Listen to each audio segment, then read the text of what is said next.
Olá, uma boa noite para todos que nos acompanham através do canal Agenda Espírita.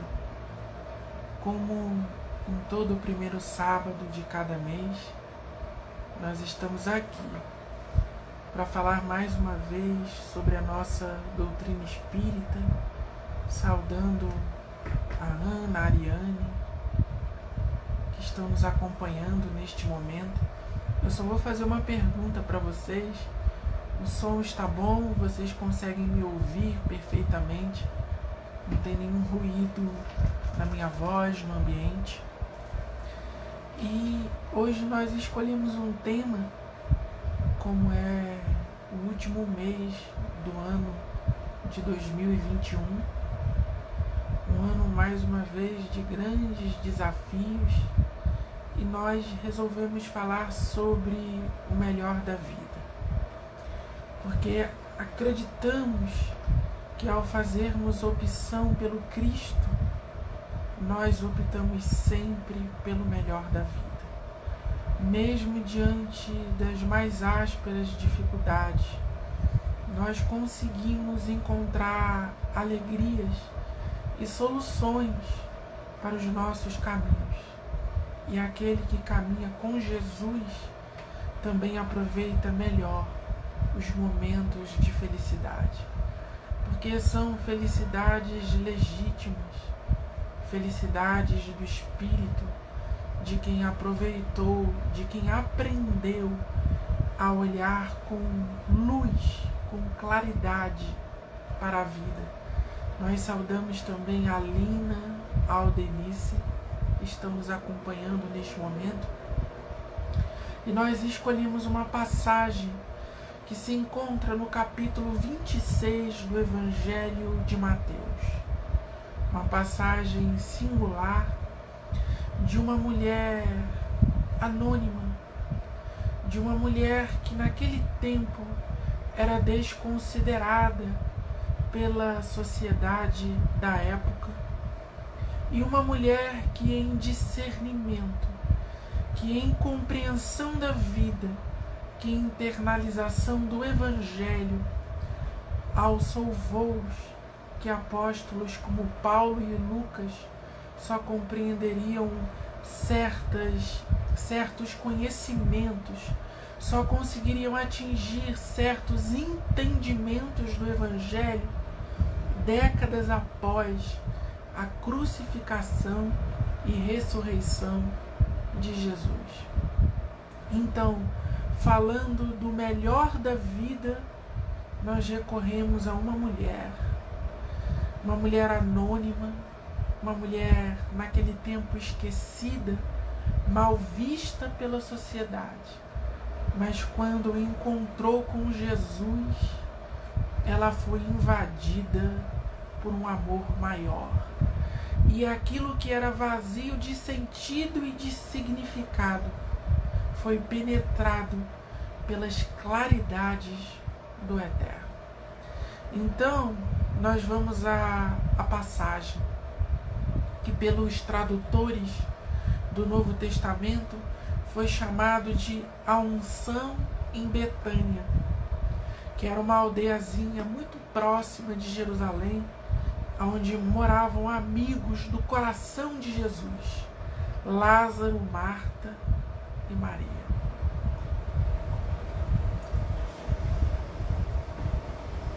Então vamos lá.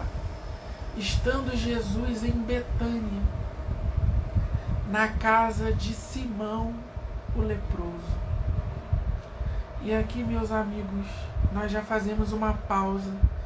Jesus estava na casa de um leproso. Eram conhecidos as pessoas que portavam e manifestavam um bacilo de Hansen, a hanseníase. Séculos e séculos depois, descoberta pela medicina, pela ciência, uma doença que tem origem numa bactéria. As pessoas apresentavam manchas por toda a pele, e já se sabia naquele tempo que era uma doença altamente contagiosa.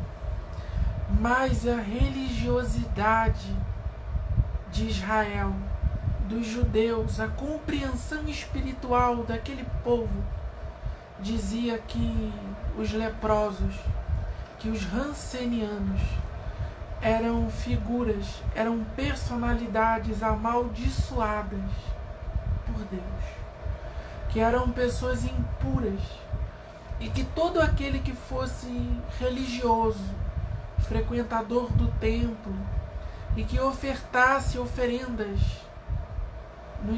nas suas sinagogas, se entrassem em contato com aqueles que eram portadores da lepra, se tornariam espiritualmente impuros.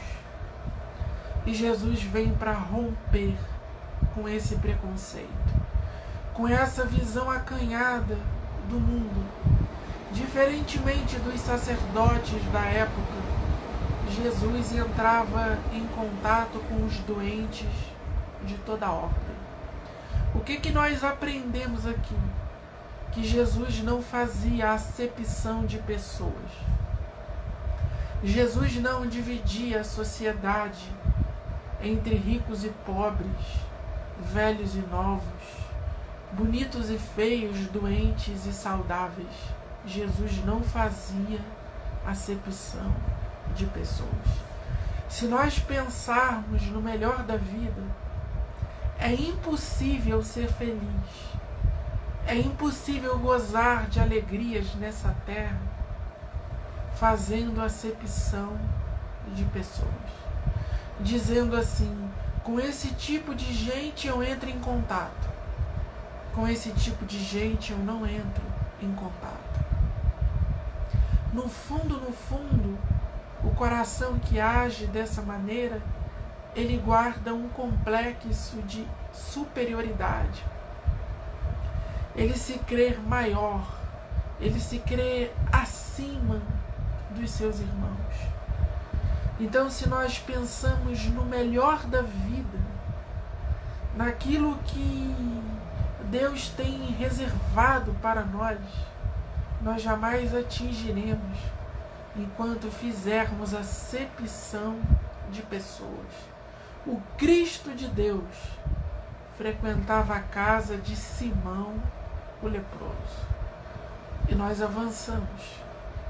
Aproximou-se de Jesus dentro dessa casa uma mulher, trazendo um frasco de alabastro, de perfume precioso, e pôs-se a derramá-lo sobre a cabeça de Jesus.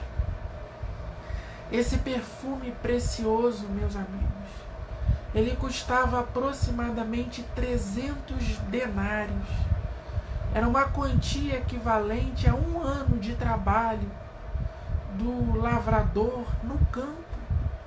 Essa mulher tinha uma riqueza nas mãos.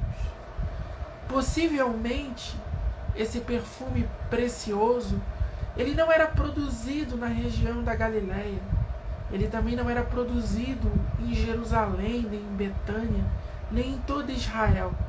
Eram especiarias que vinham da Índia e eram trazidas por navegantes, por mercadores que chegavam à Galileia, que era uma religião de grande comércio à época de Jesus. Então essa mulher ganhou essa preciosidade. Como é que ela ganhou essa preciosidade, esse perfume tão caro vindo da Índia? Porque os mercadores deram a ela esse perfume, sendo ela uma mulher pobre. E aí nós vamos na obra Boa Nova de Humberto de Campos. E nós descobrimos que essa mulher, através da revelação espiritual, através da psicografia de Francisco Cândido Xavier, que essa mulher era uma cortesã de luxo, ela era uma prostituta. Por isso ela ganhava presentes tão caros dos mercadores que desembarcavam na região da Galileia. Então, meus amigos, Jesus entrava em contato com doentes. Jesus entrava em contato com mulheres consideradas de má vida, que vendiam, que comercializavam o seu próprio corpo. É porque ele sabe que no coração dessas pessoas que experimentam tão grande rejeição e tão grande sofrimento, já há uma semente divina plantada, já há uma inclinação para a luz, já há uma sede ardente dos céus. Porque aquilo que o aprendizado não faz por nós, o sofrimento o faz. Como diz Emmanuel na obra Paulo Estevam, é nos pântanos que geralmente nascem os mais lindos, os mais perfumados lírios e jasmins. Jesus entrava no pântano social para colher as flores mais lindas da vida. E olha que compreensão espiritual dessa mulher. Isso é para que a gente não julgue ninguém pelas aparências, para que a gente não aponte o dedo para o nosso semelhante. A religiosidade secular e milenária acredita o quê? Aqueles que estão dentro do templo são de Deus. Aqueles que estão fora do templo não são de Deus. Aqueles que carregam livros sagrados pertencem a Deus. Aqueles que não carregam nenhum estigma, nenhum rótulo, nenhum label religioso não é de Deus. E Jesus não pensava assim, porque Jesus não se impressiona com gente religiosa. Jesus se deixa tocar por pessoas espirituais, pessoas que têm inclinação para o reino dele. É Jesus um especialista em colher o melhor da vida. Ao verem isso, ao verem aquela cena da mulher derramando um perfume precioso na cabeça de Jesus, os discípulos ficaram indignados e diziam: a troco de quê esse desperdício? Pois esse perfume poderia ser vendido bem caro e distribuído aos pobres. Vocês vejam que os discípulos estavam preocupados com aquilo que não lhes pertencia. O perfume precioso não era deles, era daquela mulher. Competia a ela deliberar o que fazer com o que lhe pertencia. Quantas vezes nós perdemos a oportunidade de desfrutar o melhor da vida porque nós nos preocupamos com aquilo que pertence ao outro. O livre-arbítrio é soberano, é uma luz plantada na intimidade de cada ser. Cada um escolhe, cada um discerne o que fazer com a sua própria existência. Nós podemos até sugestionar, aconselhar, mas quem delibera é o dono da liberdade, é o dono do livre-arbítrio. Nós não podemos sequestrar a vida do nosso próximo. E geralmente, quando a gente quer deliberar sobre a vida do outro, nós estamos errados. Nós enxergamos pouco, sabemos pouco, contemplamos com limitação os ângulos do caminho, e muito mais do que um conselho, do que uma opinião, é um palpite. É um jogo da sorte, que nós submetemos a nossa opinião à vida do outro. E aí, por que nós dizemos isso? Porque os apóstolos estavam indignados de uma forma errada. E Jesus vai mostrar por quê. Mas Jesus, ao perceber essas palavras, disse-lhes: por que aborreceis esta mulher? ela de fato praticou uma boa ação para comigo. Na verdade, sempre tereis os pobres convosco, mas a mim vós nem sempre tereis. O mundo tem problema, ausência de pobre? Não, não tem. O mundo está lotado de pessoas pobres e miseráveis. A pandemia, por exemplo, aumentou a miserabilidade, a extrema pobreza, a fome. Então, se nós não ajudamos os mais pobres, não é por falta de oportunidade e nem de recursos, porque nós aprendemos com o Evangelho que o pouco significa muito. É porque muitas das vezes nós não temos olhos para a necessidade do nosso semelhante. E Jesus diz uma coisa extraordinária: vocês sempre têm os pobres convosco. Eles estão nas vossas esquinas, nas vossas calçadas. Mas a mim, vós nem sempre tereis. Sabe por quê? Porque a pobreza é uma condição social do mundo. Mas ter Jesus conosco é uma escolha, é uma opção pelo Evangelho. E nós nem sempre optamos pela Boa Nova. Então, existem espíritas cristãos que estão cercados de pobres, mas estão sem Jesus no coração. A cristandade, o cristianismo como sistema religioso, ele tem a companhia dos pobres em seus templos, mas falta Jesus no coração. Falta a prática do Evangelho Redentor. Aquela espontaneidade daquela mulher, não sejamos ingênuos. Ela não estava apenas banhando a cabeça, o corpo físico de Jesus. Aquela mulher, quando derrama o que ela tem de melhor na cabeça de Jesus, ela está buscando simbolicamente a mente, o pensamento de Cristo. Ela discerne, meus amigos, sem a estrada de Damasco, o que Paulo só escreveria há décadas depois na carta aos Coríntios. Vós, porém, tendes a mente de Cristo. Uma prostituta discerniu o que o maior divulgador do Evangelho só discerniu décadas e décadas depois.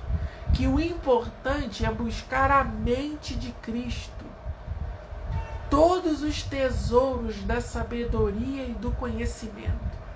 E aí não é apenas o Evangelho como recomendação ética e moral. É tudo. Toda a sabedoria e todo o conhecimento da ciência, da engenharia, da educação, da medicina, da astrofísica, da astronáutica, da política, encontra-se em Cristo Jesus. A história da humanidade deve ser contada a partir do Filho do Homem, porque ele é o verbo do princípio. Ele é o Espírito a quem Deus entregou a construção, a arquitetura do planeta. E o seu Evangelho é a solução para o drama de todas as almas. Essa mulher compreendeu o que os 12 discípulos, caminhando com Jesus há 3 anos, ainda não haviam compreendido. Então, meus amigos, ela compreendeu, dentro de um prostíbulo, o que os religiosos não compreenderam dentro do templo. Ela compreendeu com a vida o que os religiosos não compreenderam com a Bíblia. Que o Evangelho não é letra, que o Evangelho é o pensamento, é a mente de Jesus. E nós devemos buscar vínculos, união com essa mente. Olha que mulher extraordinária. Isso significa que não importa de onde você está saindo, não importa o que você fez ontem, importa a sua decisão de ser feliz e de ser melhor. Agora está nas suas mãos, está no seu querer que o seu coração seja habitado por emoções mais felizes, por emoções e sentimentos mais dignos da vida. Derramando este perfume sobre o meu corpo, ela o fez para me sepultar. Era um costume da época.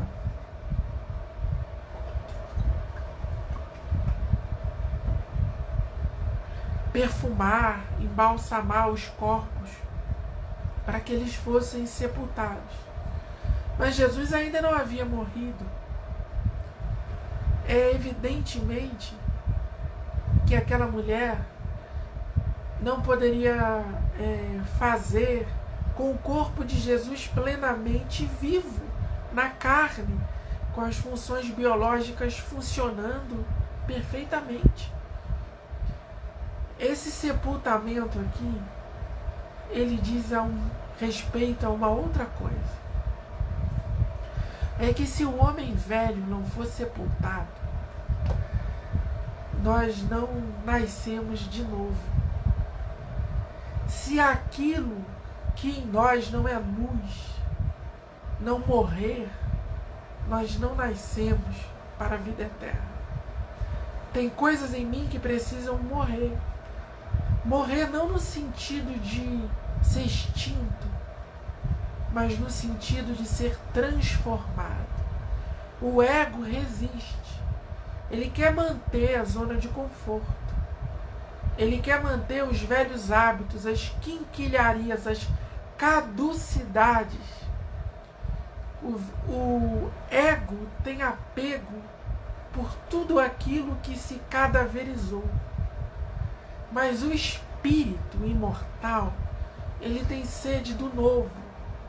Então, se nós não sepultarmos o que é velho, se nós não substituirmos as coisas antigas pelas novas, o Evangelho não explode no coração.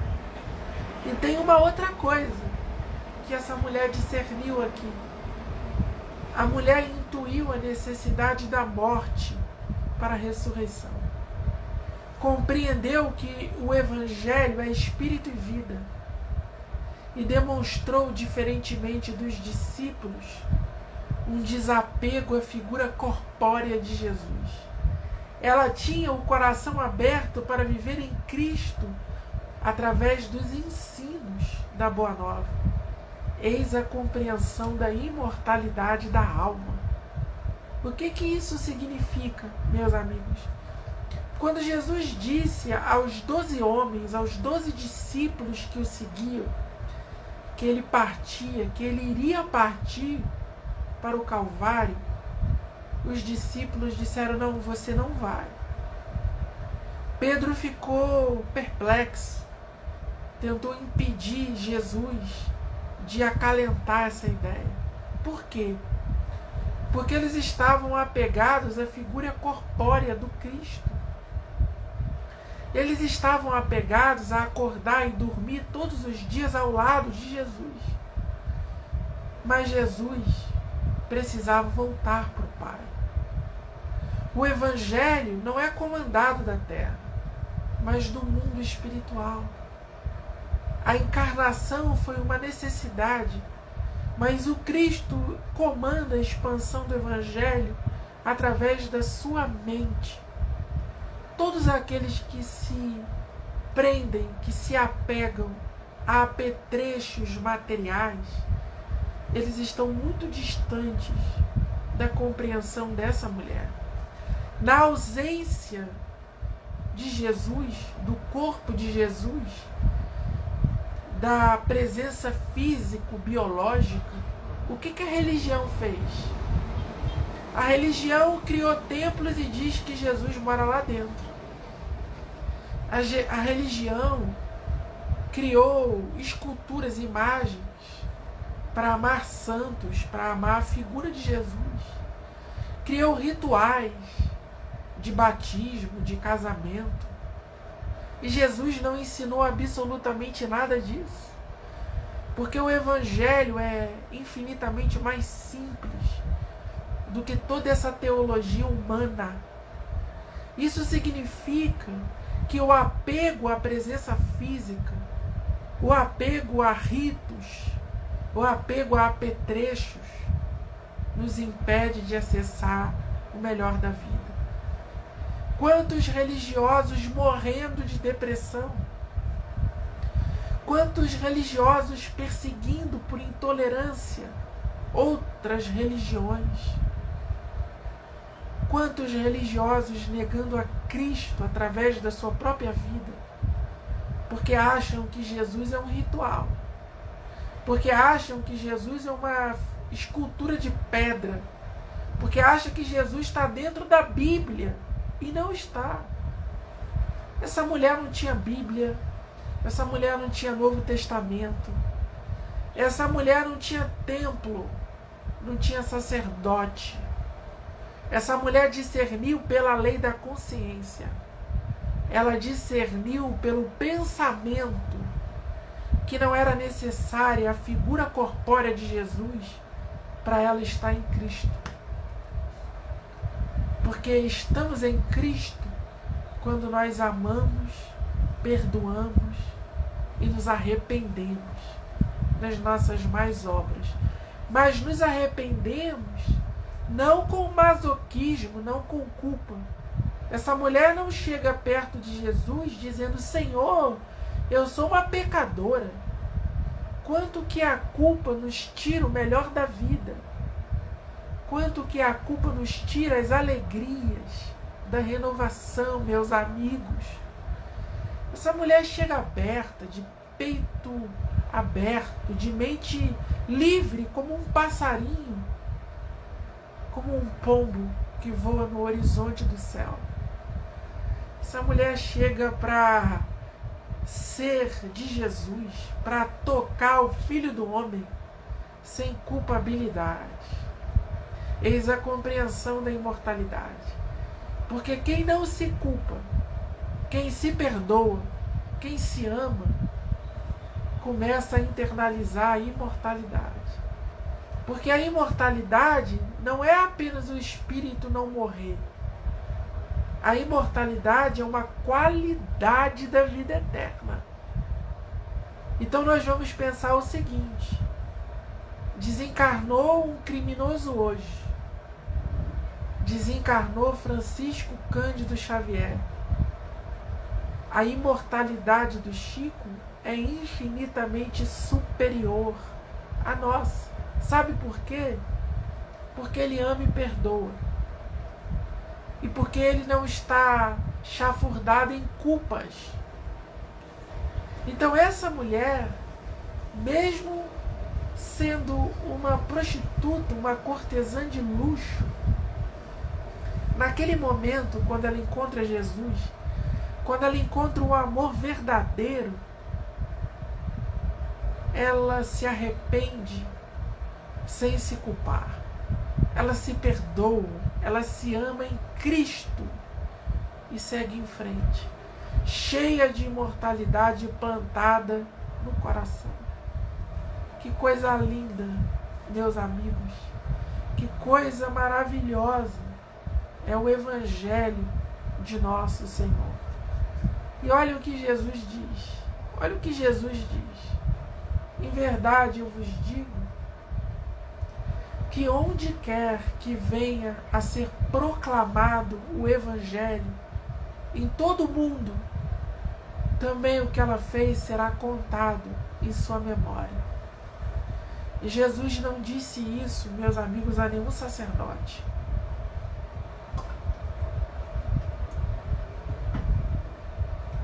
Jesus não disse isso a nenhum judeu, a nenhum fariseu, nem aos seus discípulos. Ele disse isso àquela mulher, que onde fosse proclamado o Evangelho, o que ela fez seria anunciado, seria contado em sua memória. Por quê? Por quê? Esta mulher escreveu um gesto dos Atos dos Apóstolos. Antes de Lucas imaginar o relato histórico que compõe o Novo Testamento, ela escreveu um capítulo, um versículo, um gesto dos Atos dos Apóstolos antes de Lucas conhecer Jesus, antes do apóstolo relatar as peregrinações de Paulo.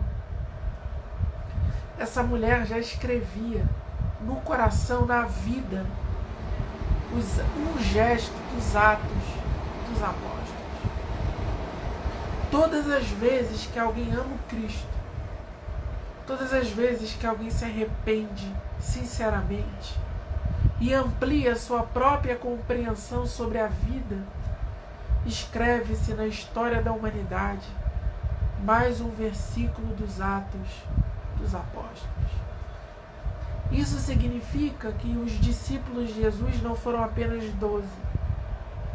Todos aqueles que aderem ao Evangelho como disciplina de liberdade são também discípulos de Jesus. E quando se é discípulo de Jesus, experimentamos o melhor da vida. Alguém aqui pode imaginar a alegria dessa mulher em se encontrar com Jesus, em experimentar os raios de amor que saíam do coração do Divino Mestre?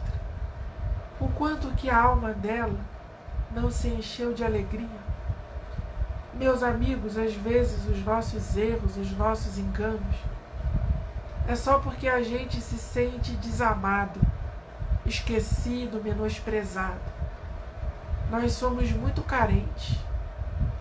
A gente não é só carente de poder financeiro no nosso país, não. A gente é carente, sobretudo, de afetividade. Por isso que nós erguemos ídolos de barro, ídolos políticos, ídolos na música, no futebol, nas telenovelas. É para ver se preenche o vazio da nossa alma, a nossa sede de amor verdadeiro. Essa mulher se prostituía, não apenas pela necessidade financeira, mas porque o coração dela tinha um abismo emocional. E quanto mais ela se prostituía, mais esse abismo aumentava. Porque o amor ali não é verdadeiro, é apenas sensorial. A nossa busca desenfreada pela posse do ouro, ela é só sensorial. Ela não cobre, ela não preenche os vazios da alma. A nossa busca por reconhecimento, a maneira que muitas das vezes criamos os nossos filhos, ainda não é esse amor dessa mulher. É apenas uma tentativa de preencher a nossa carência, porque nós não nos acreditamos merecedores do amor, merecedores da paz, da cobertura espiritual de Jesus.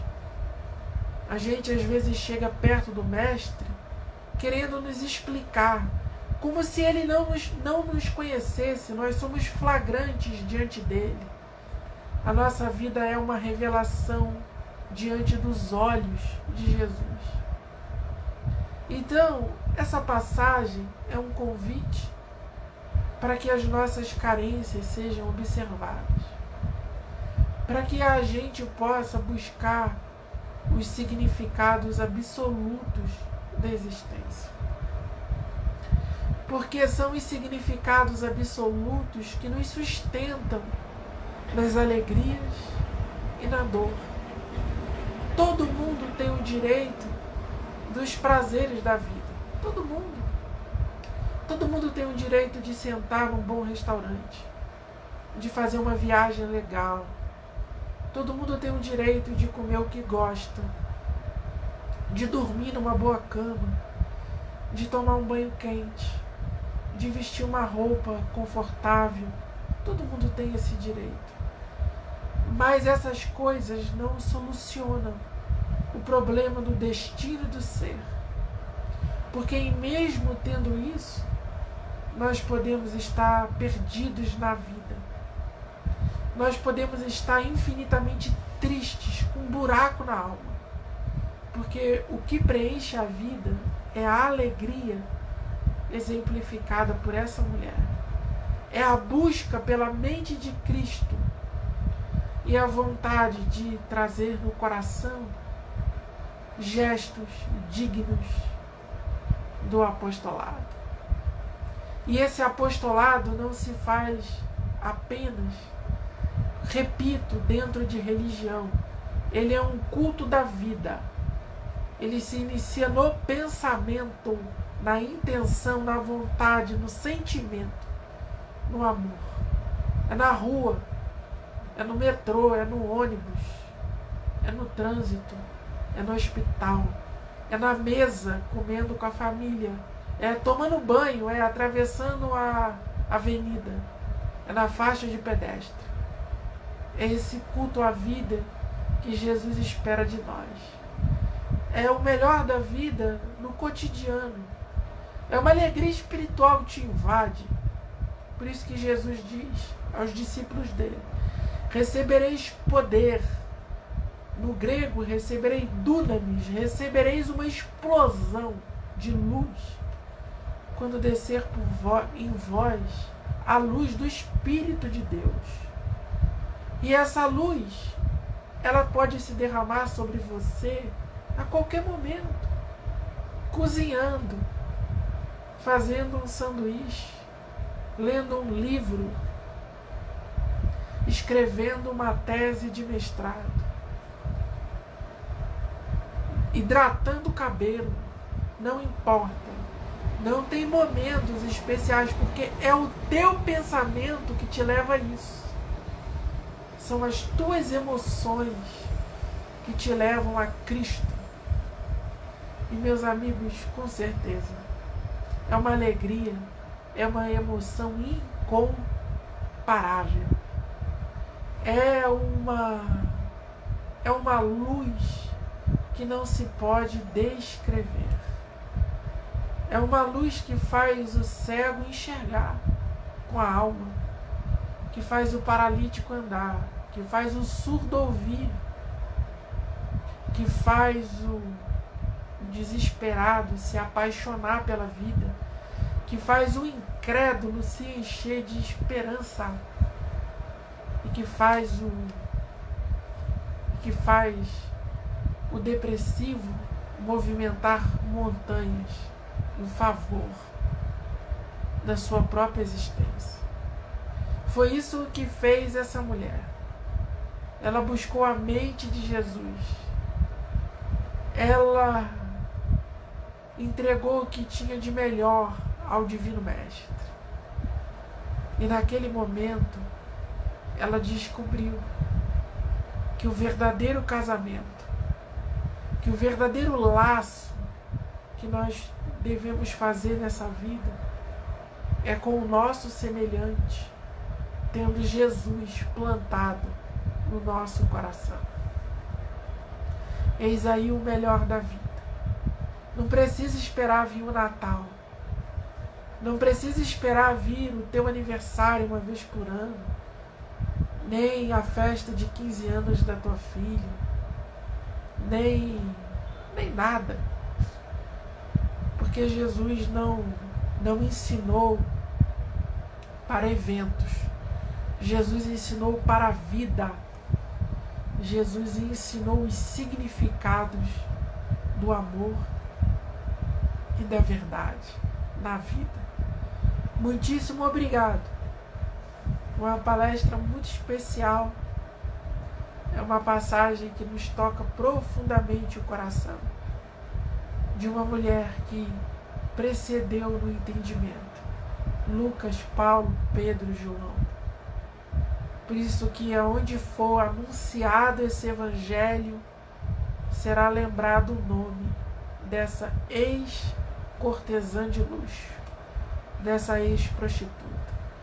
Ela precedeu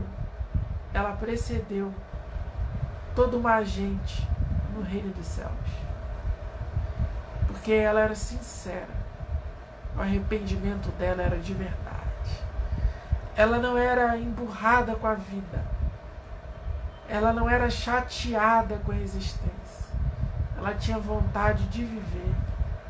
E quem tem vontade de viver pode esperar o melhor da vida. Muito obrigado, meus amigos, muitíssimo obrigado. Deu uma vontade aqui de fazer uma prece, e nós vamos fazer uma prece para encerrar, né?